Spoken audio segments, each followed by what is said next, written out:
ಆ ಮುತ್ತಿನ ಹಾರವನ್ನು ಈ ಜಗತ್ತಿನಲ್ಲಿ ಅತಿ ಶ್ರೇಷ್ಠ, ವಿರಳ ಹಾಗೂ ಅಮೂಲ್ಯವಾದದ್ದು ಎಂದು ಹೇಳಿದರು. ಹಾಗೂ ಅದನ್ನು ದೇವತೆಗಳಿಂದ ಅನುಗ್ರಹಿಸಿದ್ದು.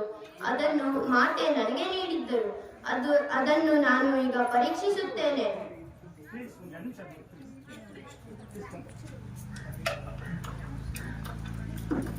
ರಾಮನಾಮದ ಸದ್ದೇ ಇಲ್ಲವಲ್ಲ, ಇನ್ನೊಂದು ರೀತಿಯಲ್ಲಿ ಪರೀಕ್ಷಿಸುತ್ತೇನೆ.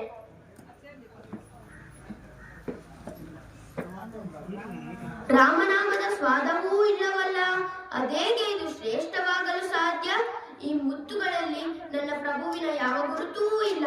ಈ ಮುತ್ತುಗಳು ನನಗೆ ನಿರುಪಯುಕ್ತ ಸಾಮಾನ್ಯ ಮುತ್ತುಗಳಷ್ಟೇ. ಇದನ್ನು ಮಾತೆಯ ಪಾದಕ್ಕೆ ಅರ್ಪಿಸುತ್ತೇನೆ.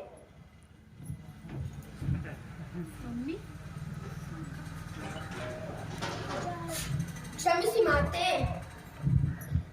ಈ ಸೃಷ್ಟಿಯಲ್ಲಿ ಎಲ್ಲರಿಗಿಂತ ಅತಿ ಶ್ರೇಷ್ಠ, ವಿರಳ ಹಾಗೂ ಅಮೂಲ್ಯವಾದದ್ದು ನನ್ನ ಪ್ರಭು ಶ್ರೀರಾಮನ ಹೊರತು ಬೇರೆ ಏನೂ ಇಲ್ಲ. ಮುತ್ತುಗಳು ಭೌತಿಕವಾದ ವಸ್ತು ಅಷ್ಟೇ, ಅದರಲ್ಲಿ ರಾಮನಿರಲು ಹೇಗೆ ಸಾಧ್ಯ? ಈ ಸೃಷ್ಟಿಯಲ್ಲಿ ರಾಮನಿಲ್ಲದೆ ಏನೂ ಇಲ್ಲ. ಸಕಲ ಜೀವಿಗಳಲ್ಲಿ, ಮನುಷ್ಯರಲ್ಲಿ, ಪ್ರಾಣಿಗಳಲ್ಲಿ, ಮರ ಗಿಡಗಳಲ್ಲಿ, ಬೆಟ್ಟ ಗುಡ್ಡಗಳಲ್ಲಿ, ಅಣು ರೇಣು ತೃಣ ಕಾಷ್ಟಗಳಲ್ಲಿಯೂ ರಾಮನಿರುವನು. ಹಾಗಾದರೆ ನಿನ್ನಲ್ಲೂ ಇರಬೇಕಲ್ಲವೇ ಹನುಮ? ನನ್ನ ರೋಮ ರೋಮಗಳಲ್ಲಿ, ನರನಾಡಿಗಳಲ್ಲಿ, ರಕ್ತದಲ್ಲಿ, ಉಸಿರಿನಲ್ಲಿ, ಹೃದಯದಲ್ಲಿ ರಾಮನ ಹೊರತು ಬೇರೆ